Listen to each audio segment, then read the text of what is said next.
주간도 주님들 안에 살았음을 고백하는 기도 시간을 갖습니다.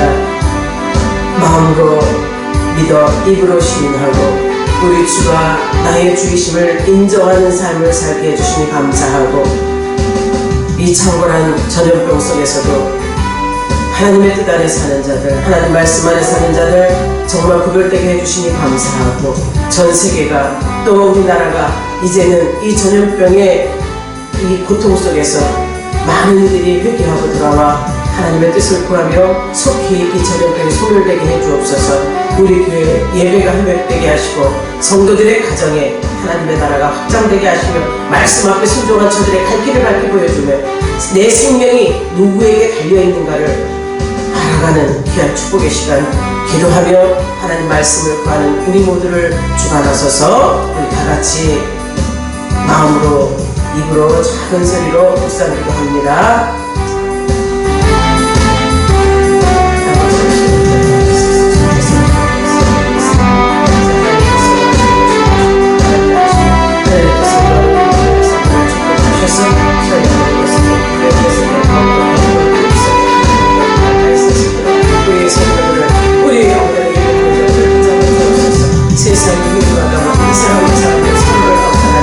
원망하고 피해가며 이 사랑의 시간을 때려왔습니다. 이 코로나19라는 전염병이 지금 이렇게 힘든 상황에 많은 경제를 전 세계를 흔들고 있습니다. 하나님 그 안에서 이 하나님의 진노하신다는 것을 확실히 간다면 얘기하는 시간을 언제나 해주실 것입니다. 우리 교회가 이 삶을 행복하며 기도하는 자들, 말씀을 하나님의 말씀을 충성하는 모든 때문에 말씀을 하소서. 성령의 고난 주간을 받는 우리 성도들에게 이 고난 주간을 하나님 말씀 앞에서 받는 그 고난을 하여 힘이 진정 아버지를 감사합니다. 믿음의 질 온전히 하신 주를 바라고 주의 백성들의 건강이 오늘 이 시간을 기대하여 주옵소서. 한 주간 하나님 앞에 온전히 하여 나의 모습을 철저히 회개하는 우리 심령의 가난한 자들, 우리 성도들을 따라가게 하여 주옵소서. 지금 전 세계가 학생들까지 온 정치, 경제, 그리고 문화 모든 면에서 힘들고 어려운 때가 왔습니다. 주님 이길 수 있도록 주시고 하나님 말이 하실 수 있다는 사실, 믿음의 백성들의 기도가 하나님의 마음을 움직이는 끝까지 이해하고 불러주실 줄 믿습니다. 성령 하나님이시여, 오늘도 믿음으로 구한 이 모든 것들을 주님 응답하사 해결함의 역사가 나타날 줄 믿습니다. 성도들의 마음 가운데 평안이 있게 하여 주시고 삶 속에서 질이 떨어지지 않도록 하나님을 알고 하나님 뜻대로 살고자 하는 저들이 되게 하옵소서. 성령 충만케 하시고 이길 수 있는 힘 주님이 주신다는 확신을 가진 우리 가족들 모두 다 능력 있고 힘 있고 하나님 말씀 앞에 순종하는 자들로 불러 주옵소서. 끝까지 이기게 하옵소서. 고난 속에 유익을 볼 수 있는 축복이 저들에게 임하여 주옵소서. 살아계신 우리 구주 예수님의 이름으로 감사하며 기도하옵나이다. 아멘. 찬송 85장 부르십니다.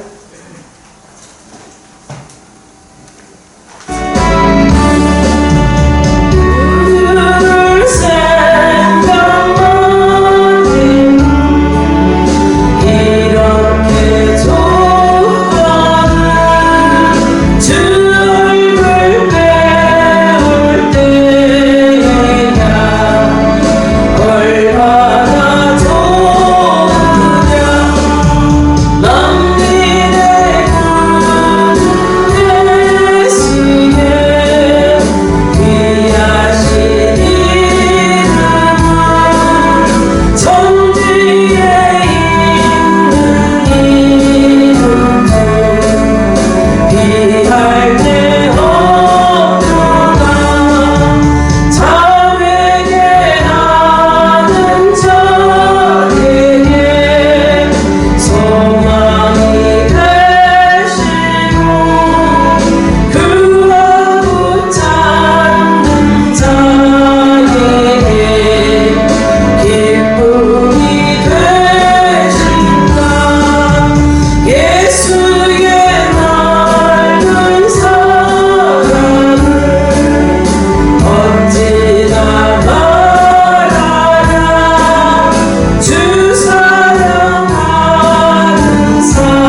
주님께서 사랑하는 이 백성들을 불러 모아 주셨고 주의 날 주님전에서 감사하며 찬양할 수 있도록 은혜를 주셨사오니 무한 감사를 드립니다. 하나님은 살아계십니다. 나와 함께 계십니다. 나의 아버지이십니다. 그러기에 그분을 믿고 가는 우리가 무슨 두려움이 있겠습니까? 하늘 영광 보좌 앞에 수종들기를 소망하는 이 모든 이들에게 한 주간에 지은 모든 죄를 주님 앞에 아뢰고 죄사함 받아 깨끗함으로 주의 영광 보좌 앞에 수종드는 자로 만들어 주옵소서. 세상이 흉흉합니다.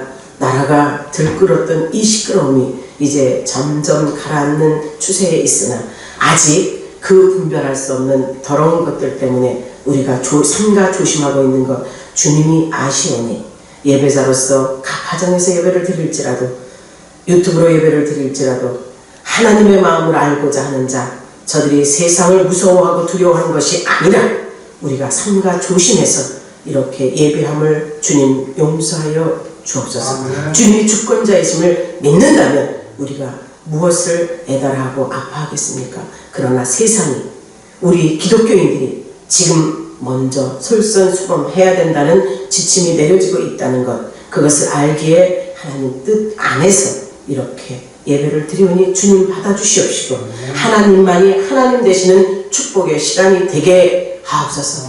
예수 그리스도의 고난의 주간 5번째, 이제 사순절 5번째 고난의 주간을 맞아 우리 성도들이 우리 예수님의 고난을 생각하며 우리가 받은 고난 아무것도 아니라는 것으로 마음 정리할 수 있도록 축복하시고 말씀 앞에서 나 자신의 신앙을 점검할 수 있도록 은혜를 주옵소서. 우리 성도들 가정을 축복하소서. 저들 가정이 바로 서고 신앙이 옳게 서게 될 때 하나님 믿음의 가정이요 하나님 앞에 칭찬받는 가정이요 한국에서 해와 같이 빛나는 가정이 되는 줄 믿습니다. 또한 아버지 환우들이 쓰여 면역력들이 약해져서 힘들고 어렵고 고통 속에 있는 자들 있습니다. 암덩어리를 끌어안고 있으나 우리 주님 예수 이름으로 암덩어리가 소멸되라 말씀한다면 그것들은 벌벌 떨고 떠나갈 줄 믿사오며 아픔 속에 고통 속에 질병 속에 또한 육체의 곤고함으로 힘들어 있는 자들이 있다면 예수님의 말씀 한마디로 모든 것이 떠나고 성령 충만한 삶 속에 우리 성도들이 건강한 육체로 하나님을 경배하며 찬양하게 될 줄 믿사오니 주님 도와주시옵소서. 지금 드려진 예배 주님 힘있는 예배가 되게 하시고 말씀이 살아서 운동력 있는 예배가 되게 하시고 성도들 모두 다 건강한 모습으로 삼가 조심하여 하나님의 뜻 안에서 아름다운 온전한 예배를 드릴 수 있기를 소망합니다. 각자 모두에게 은혜 주실 것을 믿사오며 어느 곳에서든지 주만이 나의 주되심을 인정하는 믿음의 소유자들이 되게 하옵소서. 특별히 우리 고3 수험생들 힘들고 어렵고 지쳐있죠. 그러나 나만이 당하는 고난이 아니라는 것을 알기에 저들이 최선을 다하는 그리하여서 능력을 발휘할 수 있는 귀한 고3 수험생들 되게 하옵소서. 우리 모두를 사랑으로 인치심하셨고 불러주신 그 목적을 알게 하심을 감사하오며 예수님의 이름으로 기도하옵나이다. 아멘. 주님이 가르쳐 주신 기도입니다. 하늘에 계신 우리 아버지, 아버지의 이름을 거룩하게 하시며 아버지의 나라가 오게 하시며 아버지의 뜻이 하늘에서와 같이 땅에서도 이루어지게 하소서. 오늘 우리에게 일용할 양식을 주시고 우리가 우리에게 잘못한 사람을 용서하여 준 것 같이 우리 죄를 용서하여 주시고 우리를 시험에 빠지지 않게 하시고 악에서 구하소서. 나라와 권능과 영광이 영원히 아버지의 것입니다. 아멘. 사랑하는 성도 여러분, 사순절 5번째 고난주간입니다. 우리 주님의 고난이 어떤 고난인지요? 우리 모두를 살리시기 위한 고난이셨죠? 세상의 만왕의 왕이시고 창조주이신 우리 주님 왜 이 땅에 육신의 옷을 입고 와서 이런 고난을 당하셨을까? 이 고난주간에 주님의 고난을 감히 상상할 수는 없습니다. 그러나 지금 여러분들이 가정에서 예배드리고 이렇게 예배당에서 예배드리는 이 모습 속에 주님이 그 마음을 아시고 고난 속에서도 주님이 기쁨을 얻을 수 있도록 우리가 참된 예배자로 설 수 있기를 소망합니다. 여러분의 마음은 주님이 아세요. 내가 신실한 예배자가 되고 참 예배자가 되기를 원한다는 거. 그리고 다음 주는 종료주일이죠. 사역을 마치시고 이제 하나님께서 승천하실, 하늘로 올라가실, 죽으실 그날을 생각하며 예루살렘에 입성하는 종료주일입니다. 그리고 한 주 뒤에는 우리가 믿음의 기본으로 갖고 있는 부활주일이죠. 부활의 주님이 안 계셨다면 우리는 예수 믿을 이유가 없습니다. 이 고난주간에 주님의 사역을 마치러 들어오시는 예루살렘의 입성을 종료주간을 생각하고 부활의 주님이 나의 주님인 것을 인정할 수 있는 부활주일을 맞이할 수 있는 마음의 준비들을 하시라고 광고 아닌 광고 드리는 거예요. 여러분의 마음 가운데 주님이 살아계시죠? 부활하신 주님이 계시죠? 아멘. 그 주님이 지금 이 순간 이 자리에서도 계심을 믿고 하나님의 은혜의 말씀을 받읍시다. 은혜 주시는 하나님의 말씀, 오늘 은혜 받고자 하는 말씀이 사도행전 16장 16절에서 34절입니다. 사도행전 16장 16절에서 34절 제가 봉독하겠습니다. 우리가 기도하는 곳에 가다가 점치는 귀신 들린 여종 하나를 만나니 정으로 그 주인들에게 큰 이익을 주는 자라. 그가 바울과 우리를 따라와 소리질러 이르되 이 사람들은 지극히 높은 하나님의 종으로서 구원의 길을 너희에게 전하는 자라 하며 이같이 여러 날을 하는지라. 바울이 심히 괴로워하여 돌이켜 그 귀신에게 이르되 예수 그리스도의 이름으로 내가 내게 명하노니 그에게서 나오라 하니 즉 귀신이 즉시 나오니라. 여종의 주인들은 자기 수익의 소망이 끊어진 것을 보고 바울과 시라를 붙잡아 장터로 관리들에게 끌어갔다가 상관들 앞에 데리고 와서 말하되 이 사람들이 유대인인데 우리 성을 심히 요란하게 하여 로마 사람인 우리가 받지도 못하고 행하지도 못할 풍속을 전한다 하거늘 우리가 일제히 일어나 고발하니 상관들이 옷을 찢어 벗기고 매로 치라 하여 많이 치누에 옥에 가두고 간수에게 명하여 든든히 지키라 하니 그가 이러한 명령을 받아 그들을 깊은 옥에 가두고 그 발을 착고에 든든히 채웠더니 한밤중에 바울과 실라가 기도하고 하나님을 찬송하며 죄수들이 듣더라. 이에 갑자기 큰 지진이 나서 옥토가 움직이고 문이 곧 다 열리며 모든 사람의 매인 것이 다 벗어진지라. 간수가 자다가 깨어 옥문들이 열린 것을 보고 죄수들이 도망한 줄을 생각하고 칼을 빼어 자결하려 하거늘 바울이 크게 소리질러 이르되 내 몸을 상하지 말라. 우리가 다 여기 있노라 하니 간수가 등불을 달라고 하며 뛰어들어가 무서워 떨며 바울과 실라 앞에 엎드리고 그들을 데리고 나가 이르되 선생들이여 내가 어떻게 하여 구원을 받으리까 하거늘 이르되 주 예수를 믿으라. 그리하면 너와 내 집이 구원을 받으리라 하고 주의 말씀을 그 사람과 그 집에 있는 모든 사람에게 전하더라.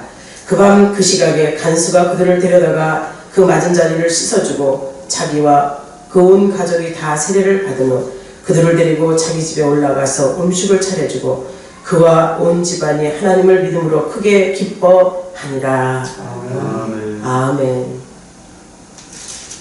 고난주간에 우리 믿음의 사람들이 고난당한 사건, 성경 안에서는요 고난당한 사람들이 이야기가 왜 고난을 당했을까?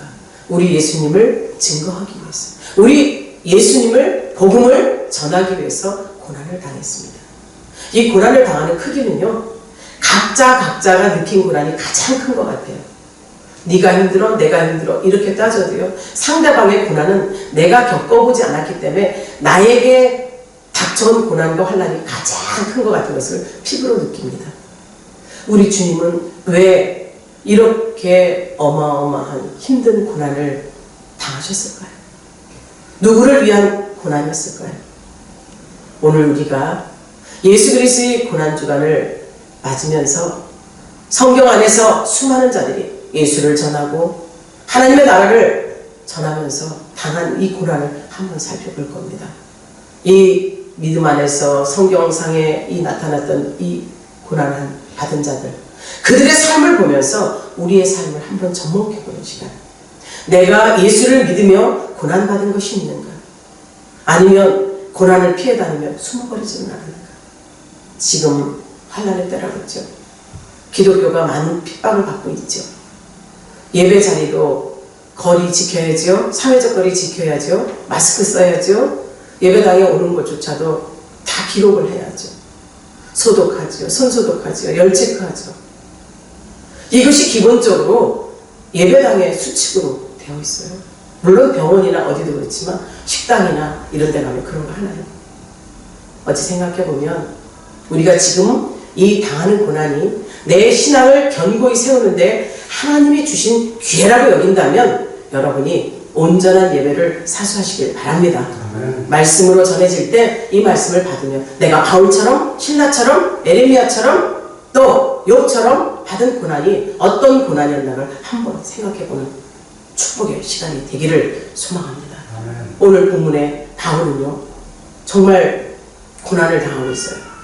이가 당한 고난은 예수를 위한 고난이었죠. 하나님 나라를 확장하기 위한 고난이었죠.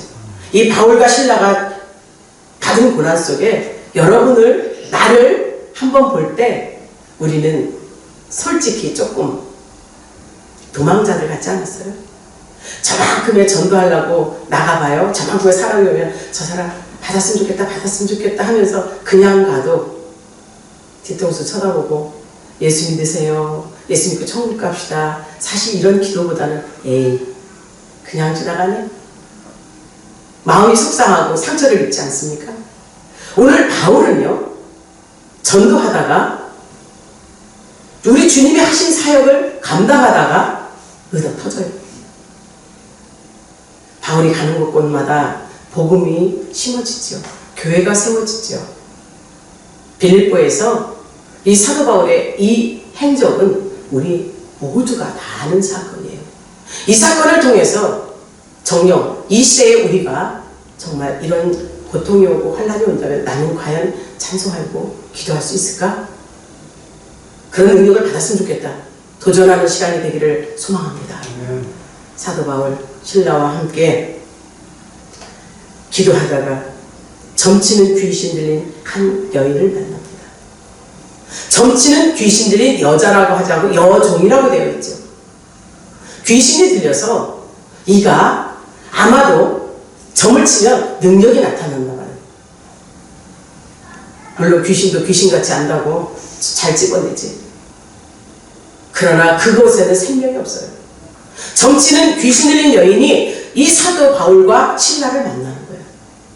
그런데 그가 귀신이 귀신같이 알아본다고 하나님의 사람을 알아본 거예요. 우리 주님을 가장 먼저 하나님의 아들로 알아본 자가 누구였어요? 귀신이었어요.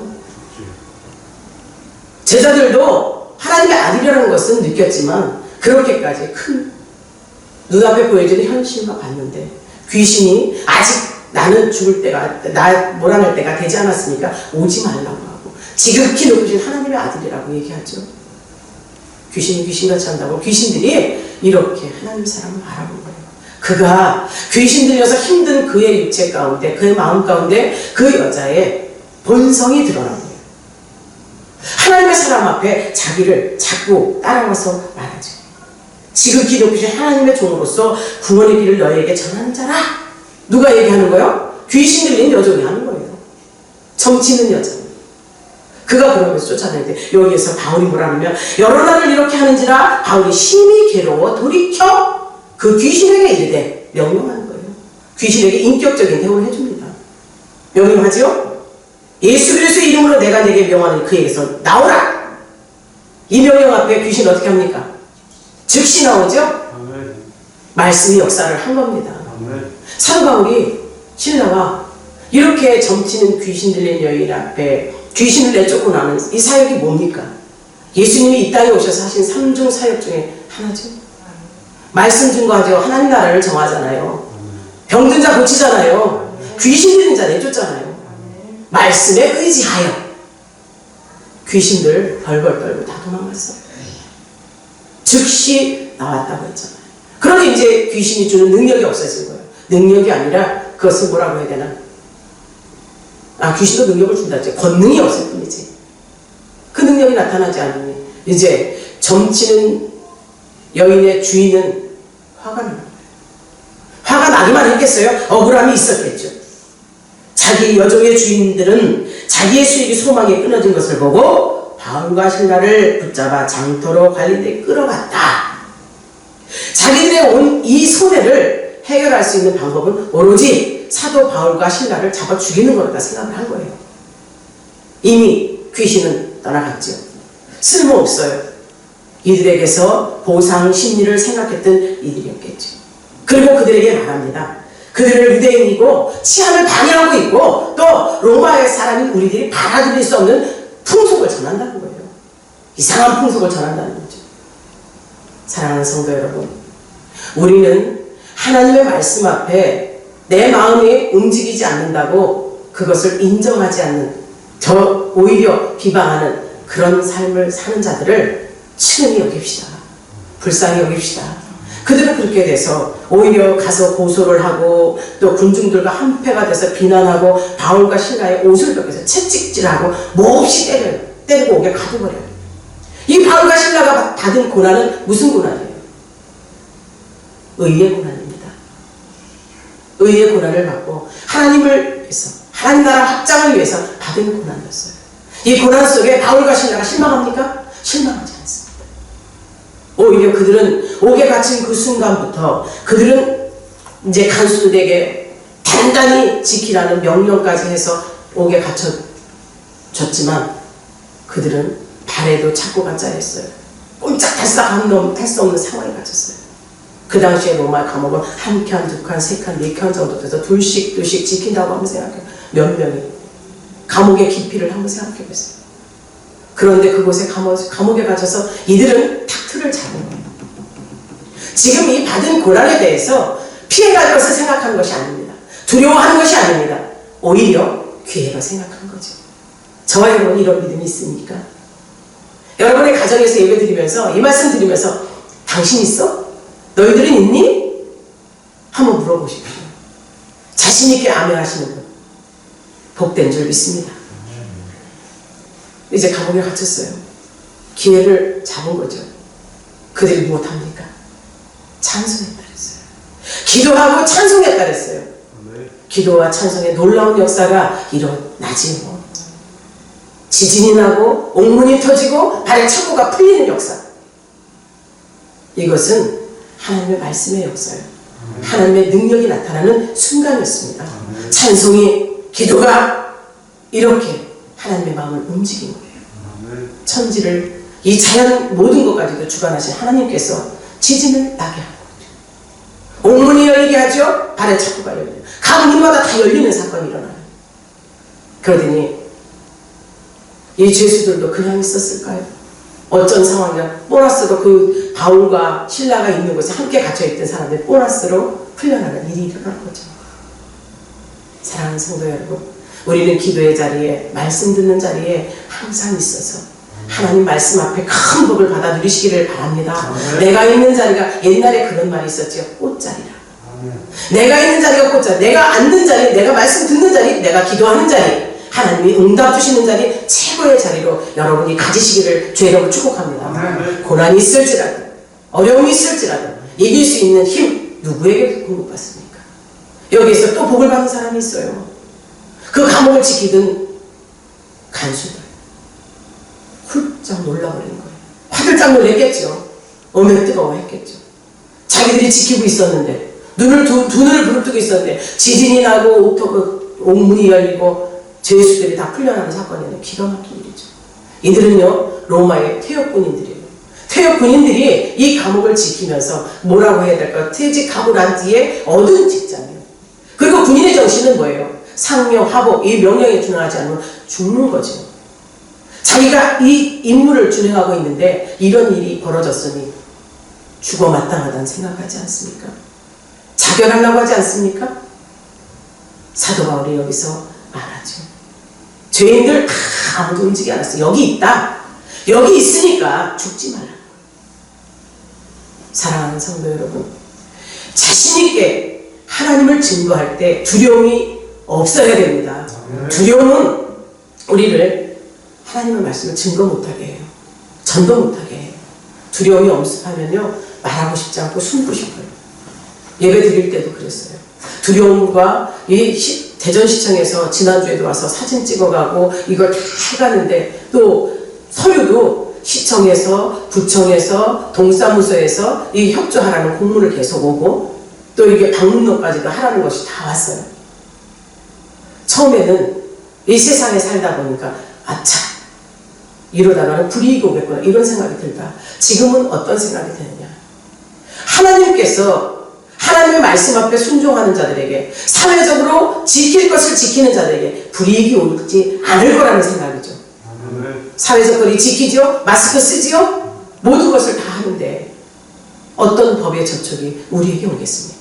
하나님의 법도 안에서 법을 잘 지키는 자에게 순종하는 자에게 복이 있듯이 세상에서도 원하는 대로 우리가 하고 있는데 무슨 질책을 당해야 되겠습니까?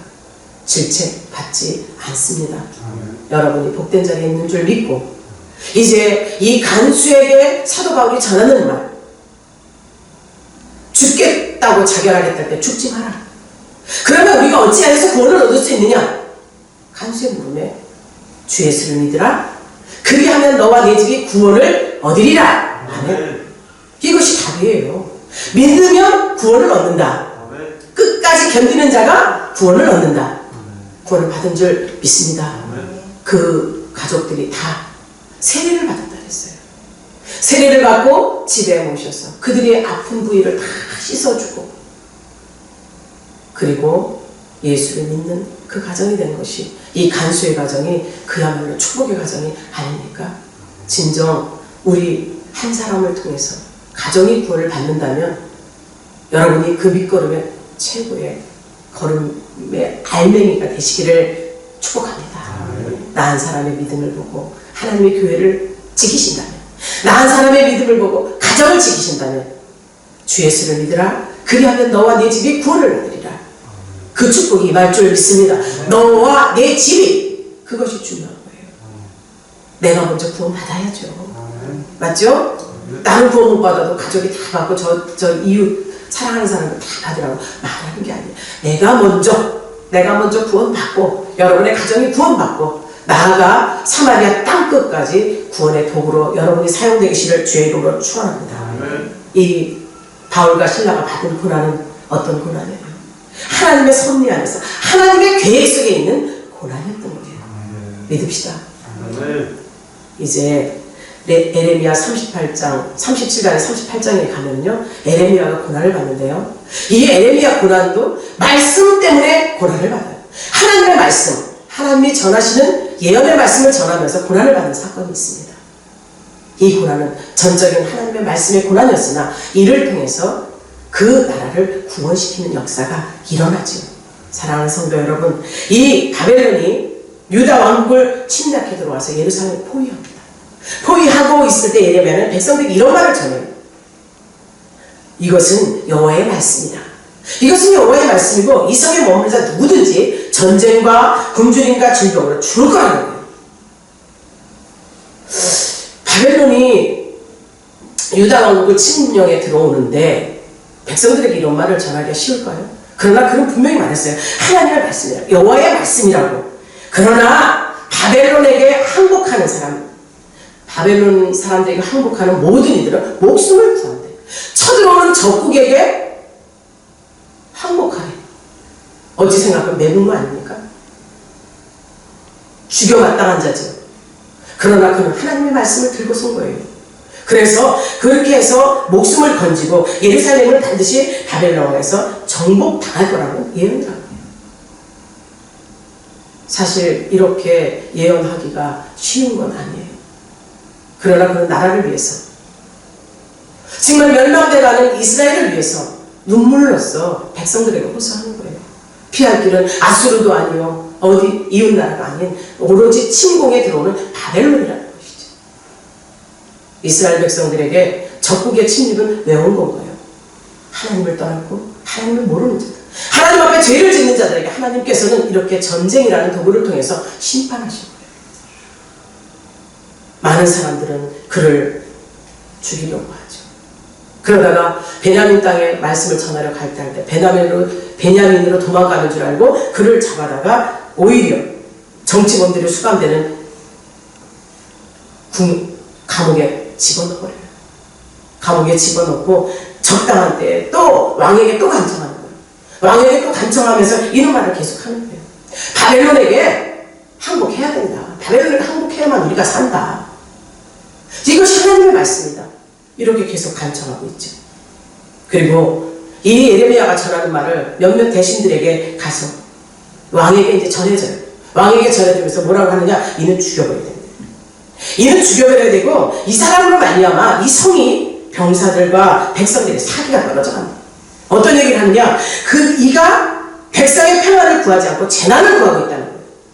싸울 생각하지 말고 물질적인 손해와 생명의 손해를 나지 말고 바벨론에 항복하라는 그 말에 백성들의 사기와 재난을 원했다는 거예요. 사랑하는 성도 여러분, 오히려 그를 고변한 이에게 예레미야는 그래도 죽음을 받았지 않고 그 말씀을 전합니다. 왜? 하나님의 말씀이니까. 하나님의 말씀을 전해야 되는 이 종이 왜 시시콜콜하고 답답한 줄 아세요? 예배가 온전히 이루어지지 못하고 성도들이 말씀을 제대로 못 먹는 것에 대한 이 답답함이 온 거예요. 에레미야도 그런 심정, 에레미야의 심정 같은 심정으로 말씀을 전하는 거예요. 시대가 아무리 흉흉해도 하나님의 말씀은 살아서 흥황합니다. 하나님의 말씀은 살아있기 때문에. 에레미야가 그렇게 말할 때 그 왕은 뭐라 그래요? 몇몇 대신들에게 야, 그가 니들 손에 있어. 내 수중에 없어. 니들 마음대로 해. 니들 손 안에 있으니까 너희 마음대로 그를 어떻게 하든지 해라 그래요. 이들이 어떻게 하는지 아세요? 왕의 아들 말기야의 우물에다 집어쳐넣어요. 달아서 내려놔요. 근데 그곳에는 뭐가 있느냐? 물 없어요. 진창뿐이에요. 진흙탕인 거죠. 여기에 그를 달아들은 이유가 있습니다. 에레미야를 금방 집가게 죽이려고 하는 것이 아니라 서서히 고통 속에 서서히 죽이려고 하는 의도가 들어있는 거예요. 왜? 진짜 이 나라가 망하는지 바벨론에 항복을 하는지 너 고통 속에서 이거 좀 봐라. 정말 그렇게 되나 봐라. 에레미야는 수많은 고통 속에 나라를 위해서 자기의 삶을 접어두고 나라를 위해서 기도한 사람이에요. 나라를 위해서 자기 목숨을 아끼지 않는 사람이에요. 오죽하면 눈물의 선지자가 됩니다. 그가 그렇게 고통 속에서 부르짖고 한 기도. 그러나 사랑하는 성도 여러분, 의인은 절대 하나님께서 값없이 죽게 하지 않습니다. 그를 살리는 역사가 있지요. 의인을 돕는 자를 보내셨어요. 궁중에 내시가 있습니다. 궁중의 내시 에벤멜렉이 왕을 간청해서 에레미야를 죽여서는 안 된다는 거예요. 하나님의 말씀을 증거하는 하나님의 말씀을 전할 죽이면 왕이 해를 당할 것이라고 간청을 하죠. 그래서 그가 이제는 왕궁의 감옥으로 끌려와서 말씀을 계속 전합니다. 그의 사역 속에 궁중 감옥이요, 매를 맞아요, 버려짐 당해요, 도망 당해요, 이런 계속 고통이 와도 고난이 와도 그는 하나님의 말씀을 들고 서서 고난을 당한 겁니다. 말씀 앞에 고난 당했다고 서러워하지 마십시오. 예수 믿는다고 왜 교회 가느냐고 누가 말할지언정 나는 내 신앙 내가 굳게 지켜 하나님 앞에 가는 그 순간까지 부끄러움 없이 설 수 있는 우리 모두가 됩시다. 아멘. 예수를 믿는 자가 받는 고난이 이런 거예요. 아무리 고난이 있을지라도 저와 여러분은 하나님을 믿고 가는 축복의 인생이기에 더 큰 유익을 보는 눈이 열리시기를 주의 이름으로 축원합니다. 역대하 18장 가요. 역대하 18장에서 1절에 34절에 가면요, 미가야가 나와요. 선지자 미가야. 아합 왕 때의 선지자 미가야는요, 정말 절대절명의 위기에서도 하나님 앞에 세움받는 자예요. 아합 왕 때에 400명의 예언자가 있어요. 그 나라에 400명이라는 데는 예언자가 있었는데 이 예언자들은 하나님의 말씀을 가지고 예언하는 것이 아니라 세상과 타협하는, 세상과 어떤 상황이 오게 되면 절대정명 앞에 우상과 타협하지요. 현실적인 안정을 찾으며 권력의 비율을 맞춰요. 어찌 생각하면 기생충과 같은 존재로 많은 예언자들이 섰습니다. 그러나 미가야는요, 다른 사람이 서서 하나님의 뜻을 굽히지 않습니다. 하나님의 뜻을 끝까지 전하며 하나님 앞에 온전히 바로 서길 때 이가 당하는 고난. 이제 아방이 여호사밧 왕과 함께 길앗 나못을 치러 올라가기로 전쟁을 일으키려고 합니다. 그래서 이 선지자들을 벌써 전쟁의 승패를 묻지요. 전쟁의 승패를 물을 때 400명의 모든 사람들은요 다 하나님께서 말씀하셨다, 예언자라고 말씀하셨다 하면서 어떤 말씀을 증거하느냐, 이긴다는 거예요. 이긴다고 말하고 있고, 이 미가야가 말한 그 말을 완전히 함축시켜버리는 거예요. 아니라고. 이때 이 400명의 예언자 중에 대표격인 시드기야가 와서요 미가야의 뺨을 탁 쳐버리는 거예요. 뺨을 쳐버리면서 어떻게 하나님의 영이 너에게, 언제 여호와의 성령이 나를 떠나 너에게 말씀하더냐? 기가 막힐 일이지. 미가야는 하나님 앞에 기도하며 말씀 받았어요. 하나님의 음성을 듣고 하나님 말씀대로 준행했어요. 하지만 시드기야 기도했다는 건 없어요. 그리고 그 또한 선지자들 대표격이라다, 세상과 타협의 기생충 같은 존재 중에 대표라고 한다면 그를 통해서 얼마나 많은 악한 일이 자행됐을 거예요. 시드기야 미가야의 뺨을 쳐고 나를 떠난 하나님께서 어디 너에게 말했느냐 말할 때 미가야는 서슴지 않아요. 내가 골방에 들어가 숨는 바로 그날에 보리라. 이것이 미가의 담대함이에요. 네가 골방에 들어가 숨는다는 거예요. 사랑하는 성도 여러분, 자기의 계획을 분리한 것을 안다고 해서 하나님이 주신 말씀을 멈추는 자가 되지 않기를 바랍니다. 내가 하는 것이 아니라 성령이 말씀하시면, 하나님께서 말씀하시면 전할 수 있는 능력이 여러분에게 있길 바랍니다. 아방은요 자기에게 불리한 예언을 한 미가야를 감옥에 가둬버려요. 그리고 감방에 가둬놓고 전쟁에서 돌아올 때까지 죽지 않을 정도의 물과 빵만 줘요. 물과 빵만 줘요. 그러나 미가야는 여기서도 주저하지 않죠. 뭘 주저하지 않느냐, 이렇게 하나님 말씀 줘요. 왕이 참으로 평안히 돌아오실 것 같으면 여호와께서 내게 말씀하지 않았을 거예요. 아방은 죽을 거라는 거지. 죽을 거라는 것을 예언했다고 그 예언자들이 같은 하나님의 사역을 한다는 자들이 와서 뺨을 치고 대적자가 된 거예요. 미가야 서슴지 않고 고난을 당합니다. 고난을 당했지만 그의 예언대로 성취되었어요. 그대로 이어졌고 결국 아하방은요 적군의 활에 맞아서 죽었어요. 인정하십니까? 하나님의 말씀입니다. 사랑하는 성도 여러분, 미혹의 영은요 듣기 좋고 보기 좋게 우리의 마음을 유혹합니다. 미혹의 영은 그래, 먹음직도 하고 보암직도 하고 지혜롭게 할 만큼 탐스럽다 했어요. 미혹의 영이 이렇게 꼬드긴다고 넘어가서 되겠습니까? 예배를 쉬라고 해서 쉰다는 것이 이게 맞는 말입니까? 하나님 앞에는요 주일은 주의 날이에요. 생명 걸고 지키라 했어요. 안식일은 우리가 하나님을 경배하고 찬양하며 하나님이 주시는 복을 받는 날이에요. 기도를 쉬는 죄를 범하지 않겠다고 사무엘은 말했어요. 우리가 예배를 소홀히 여기지 않고 하나님 앞에 온전히 예배할 수 있는 여러분이 되기를 바랍니다. 잘 아시지 않습니까? 장미가 아름다운데 가시가 있죠. 가시에 찔리지 않겠습니까? 듣기 좋은 소리요, 우리에게 지혜만 얻게 할 수 없어요. 듣기 좋은 소리만 하고 책망도 있지 않고 경책도 있지 않다면 우리는 지혜를 얻을 수 없습니다. 그렇다고 맨날 부정적인 말하고 야단치는 것이 아니에요. 칭찬을 하지 말라는 것이 아닙니다. 거짓이 없는 칭찬, 진실한 칭찬, 정말 칭찬도 많이 해야죠. 그러나 안 될 일을 가지고 칭찬해서는 안 되는 거죠. 거짓을 가지고 해서는 안 됩니다. 칭찬은 고래도 춤춘다 했어요. 칭찬을 하되 말씀 앞에서 온전함으로 칭찬할 수 있고 하나님 앞에 바로 설 수 있는 저희가 되기를 소망합니다. 아닌 것을 가지고 하게 되면 칭찬이 오히려 독이 되고 교만을 키워갑니다. 사랑하는 성도 여러분, 저와 여러분은 미가야처럼, 에레미야처럼, 사도 바울처럼 이렇게 고난과 역경 속에 올바른 믿음으로 세워가는지 안 가는지 나 자신 아직 모릅니다. 그러나 우리가 알 수 있는 것이, 가장 귀하게 알 수 있는 것이 있지요. 욥의 고난을 한번 생각해 봅시다. 욥기 1장 1절부터 42장 마지막 절까지요. 욥의 고난은요 하나님 앞에 소망이 있는 고난입니다. 말씀 앞에 고난당했어요. 하나님의 사역을 감당하며 고난당했어요. 그러나 욥의 고난은 그의 시험을 통해서, 연단을 통해서 그의 신앙을 키우시는 하나님의 고난이었어요. 연단이었습니다.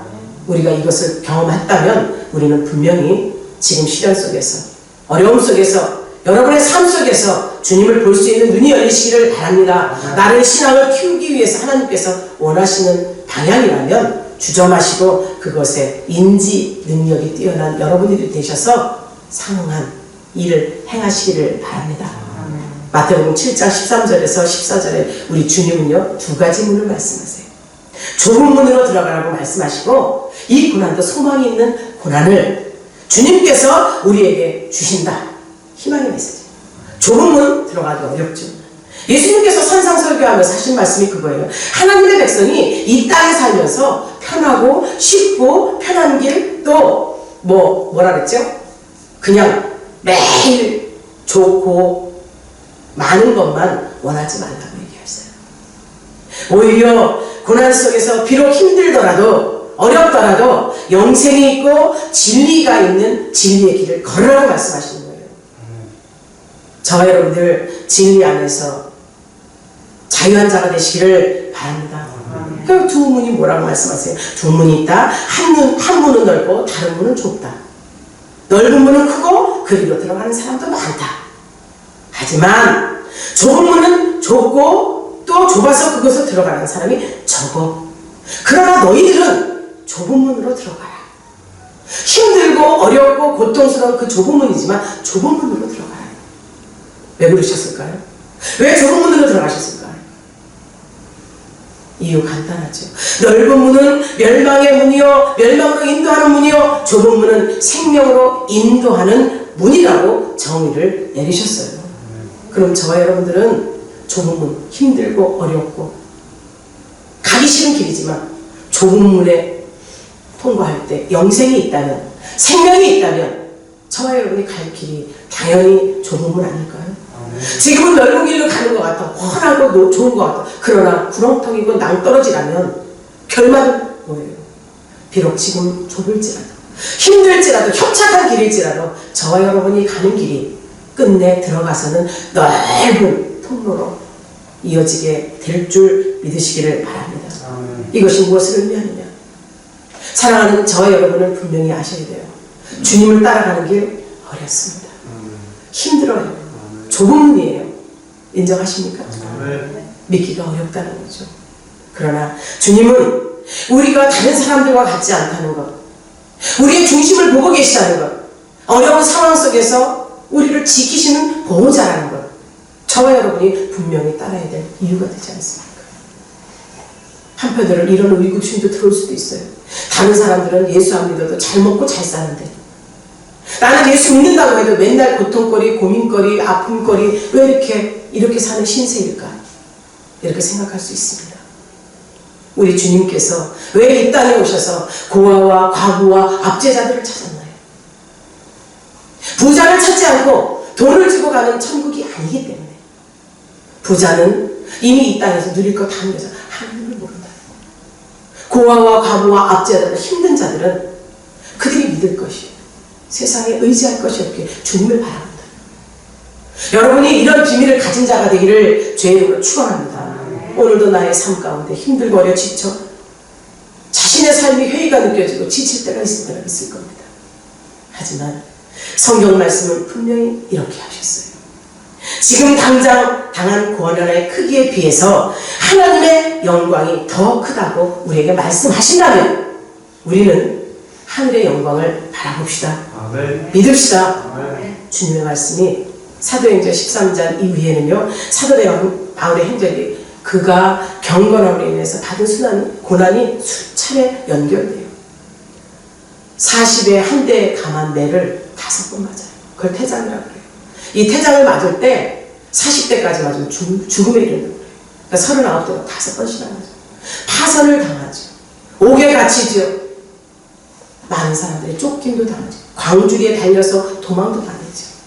그의 삶은 경건하기 위해서, 하나님을 섬기기 위해서, 주를 증거하기 위해서 복음의 빚진 자로 그 복음을 들고 선 자로서 너무나도 고난 속에 고통 속에 살면서요. 그러나 그가 외친 말, 주 예수를 믿으라. 그리하면 너와 내 집이 구원을 받으리라. 그가 받은 고난이 전도하다 맞죠. 또 병고쳐 죽다 맞죠. 수많은 고난을 당해서도 사도 바울은요, 다메섹 광장에서 만난 주님을 끝까지 믿고 따랐어요. 여러분은 어떻게 주님을 만나셨나요? 그 주님을 끝까지 믿고 따라가는 여러분이 되십시오. 여러분의 가정이 되십시오. 여러분의 모두에게 오늘도 우리의 죄를 담당하고 돌아가신, 고난을 당하러 이 땅에 오신, 왜 하나님이신 그분이 이 땅에 오셨을까요? 나를 사랑하신 그분이 우리의 죄를 담당하시려고, 죄를 사함 주시려고 이 땅에 오신 그 고난의 주간, 주님 때문에 받는 고난이 나에게 유익이라는 것을 확실하게 인지하시고 이 고난 주간을 경건히 보내시는 우리 열린 가족들이 다 되시기를 주의 이름으로 축원합니다. 삶 속에 힘들고 어렵고 지쳐 괴로울 때 주님을 바라겠습니다. 주님을 바라보는 우리 모두가 되어서 하늘 천국에서 다시 만납시다. 주님과 함께 합시다. 주님의 뜻을 이뤄갑시다. 고난 주간 잘 보내세요. 주님을 생각하세요. 끝까지 이기는 자가 되세요. 이제 코로나19 정복하고 온전한 예배가 드려지는 그날까지 여러분의 육체를 잘 보존시키시고 다스리십시오. 코로나 이겨내십시오. 기도로 이겨냅시다. 우리 열린 가족 모두를 사랑합니다. 끝까지 함께하고 천국 갑시다. 기도하겠습니다. 오늘도 주님이 사랑하는 이 백성들에게 예배자의 자리에 있게 하셨고 말씀을 듣게 하시니 감사드립니다. 고난이 유익이라는 것, 그러나 현실 속에서 부정하고 싶어요. 고난을 당하고 싶지 않습니다. 그러나 그 고난 속에 우리 주님의 계획과 섭리가 있다면 달갑게 받고 이길 수 있는 능력 주님께 부여받게 하여 주옵소서. 열린 가족 힘들고 어려우고 지치지만 주님의 뜻 안에서 모두 승리자로 온전히 설 줄 믿사오며 주님 영광 홀로 받아 주옵소서. 예수님의 이름으로 기도하옵나이다. 아멘.